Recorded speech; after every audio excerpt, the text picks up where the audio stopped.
Here's a question that should keep every trade analyst in Washington awake tonight. What happens when the president who built his entire economic identity on tariffs, who told the world that foreign companies would pay the price, starts quietly dismantling his own system? And more importantly, what happens when Canada is watching every single move? Breaking tonight, the Trump tariff machine is showing cracks from the inside. Not from foreign pressure, not from diplomatic negotiations, from American voters, American businesses, and members of his own Republican Party who are telling him, enough. And while Washington scrambles to undo the damage, Ottawa has a once-in-a-generation opportunity sitting right in front of it. But first, let me show you exactly how we got here. Because this story isn't just about tariffs. This is about the collapse of economic coercion as a political strategy, and the rise of Canadian strategic patience as the smartest play on the continent. Dear viewers, let's rewind to last summer. Donald Trump imposed tariffs of up to 50% on steel and aluminium imports. That alone sent shockwaves through global supply chains. But he didn't stop there. He expanded those tariffs to cover a sprawling list of finished goods: washing machines, ovens, even paper tins. The message was clear: America first. Everyone else pays. Now here's the part Trump didn't plan for. Americans started paying. Not foreign companies, not Chinese manufacturers, American consumers. The family buying a new washing machine, the bakery owner ordering cake tins, the small business trying to keep prices competitive in the middle of the worst affordability crisis in a generation. And the numbers tell the real story. More than 70% of American adults now rate economic conditions as fair or poor. That's according to Pew Research Center polling published just days ago. Let that number sink in. 7 out of 10 Americans are looking at their economy and saying, this isn't working. But here's the number that should terrify the White House. 52% of Americans now believe Trump's own economic policies have made conditions worse. Not inherited problems, not global headwinds, his policies, his tariffs, his trade war.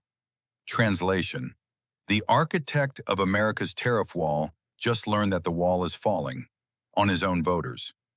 Now let's talk about what happened on Wednesday, because this is where the political damage became impossible to ignore. The United States House of Representatives voted to overturn Trump's tariffs on Canada. And this wasn't just Democrats. Members of Trump's own Republican Party crossed the aisle to deliver a direct rebuke of his trade war with America's second-largest trading partner. Think about that for a moment. Republican lawmakers, the president's own political base, looked at the tariffs on Canada and said, this is hurting us more than it's hurting them. Trump is expected to veto the bill, keeping the levies technically in place, but the political signal is devastating. When your own party votes against your signature economic policy, you don't have a trade strategy, you have a political crisis. And it's not abstract. Several Republican lawmakers are now facing brutal re-election fights in their home districts ahead of November's midterm elections. Voters in those districts aren't asking about national security theories on bicycle parts. They're asking why their grocery bills went up and why the local manufacturer just cut shifts. Dear viewers, here's where this gets fascinating from a Canadian perspective. The Trump administration is now actively reviewing its tariff lists. According to people familiar with the internal discussions, trade officials at the Commerce Department and the U.S. Trade Representative's Office have concluded that the tariffs were too complicated to enforce and were hurting consumers far more than intended. They're planning to exempt certain products, halt the expansion of tariff lists, and shift toward more targeted national security investigations on specific goods. In other words, the administration is admitting, without saying it publicly, that the shotgun approach to tariffs has failed. The broad, aggressive, everything gets taxed strategy is being quietly replaced with something narrower, something more defensive. And the absurdity of the original approach? Consider this.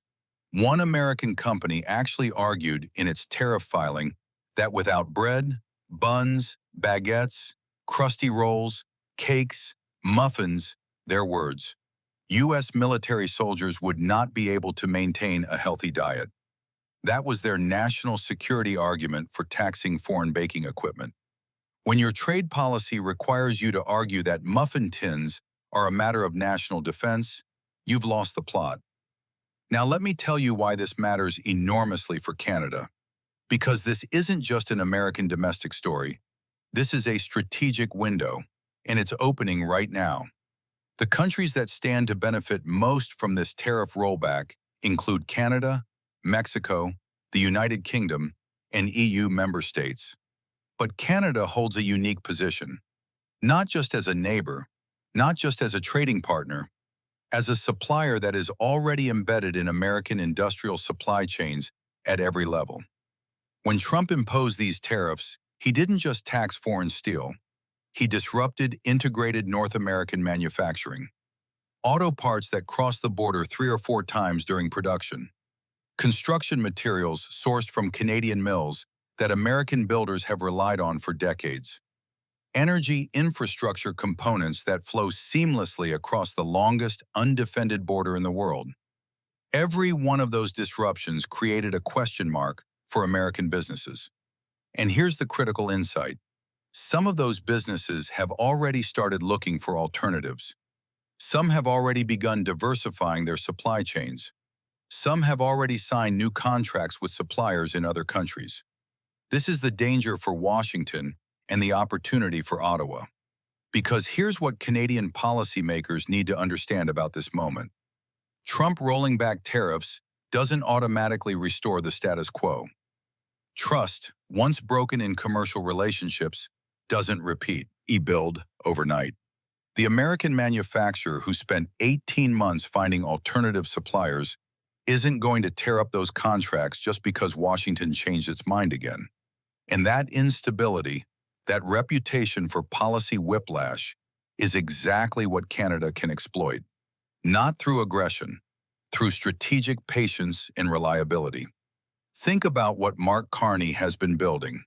A Canada that doesn't wait for American permission to trade with the world. A Canada that diversifies toward Europe, toward Asia, toward the Indo-Pacific. A Canada that treats American market access as one option among many, not as an economic lifeline. This tariff rollback validates that entire approach. When your largest trading partner proves, repeatedly, that it will weaponize trade policy for domestic political purposes, the rational response isn't to beg for exemptions. It's to make sure you have alternatives, permanent, structural, diversified alternatives. And here's what makes Canada's position so powerful right now. While Washington retreats from its own tariffs under political pressure, Ottawa can approach American businesses with a simple message. We didn't flinch. We didn't retaliate with chaos. We built new partnerships, strengthened our supply chains, and we're still here, ready to do business, but on terms that protect Canadian sovereignty. That's not weakness, that's leverage. Dear viewers, let me connect the bigger picture here, because this story fits into a pattern we've been tracking on this channel for months. Trump's tariff strategy was never really about economics. It was about dominance. The idea that America could use its market size as a weapon to force concessions from every trading partner on Earth. Canada, China, Europe, Mexico, everyone was supposed to bend. But what actually happened? China retaliated so hard that Trump had to call a truce. Europe accelerated its own trade diversification. Mexico deepened its relationships with Asian manufacturers. And Canada started building an entirely new economic identity around resilience and sovereignty. The pattern is identical everywhere. Push too hard, lose leverage. Threaten too broadly, create unity among your targets. Tax too aggressively, hurt your own voters. And now, with midterm elections approaching, with approval ratings sliding, with his own party breaking ranks on Canada tariffs, Trump is learning what every leader who governs through economic coercion eventually learns. The world adapts, the world diversifies, and when you finally pull back, you don't get to reset the clock. So what should we watch for next? First, watch for which specific products get exempted from the steel and aluminum tariffs. The details will tell us exactly how much political pressure the White House is under. If they exempt consumer goods, washing machines, kitchen equipment, construction materials, that's a clear sign they're terrified about midterm voter backlash. Second, watch Ottawa's response. The smartest move for Canada right now isn't celebration.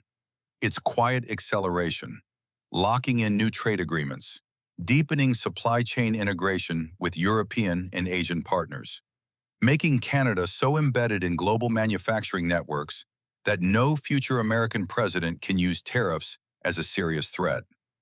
Third, watch the Republican caucus. Wednesday's vote wasn't the end, it was the beginning. If more Republicans break ranks on trade policy before November, Trump's entire economic agenda starts unraveling, and Canada's negotiating position strengthens with every defection. This is the moment, not to react, not to gloat, to build. If you're watching this channel, you already understand what's happening. Canada is transitioning from reliance to resilience, and tonight's story is proof that the strategy is working. Stay informed, stay sharp, and I'll see you in the next one.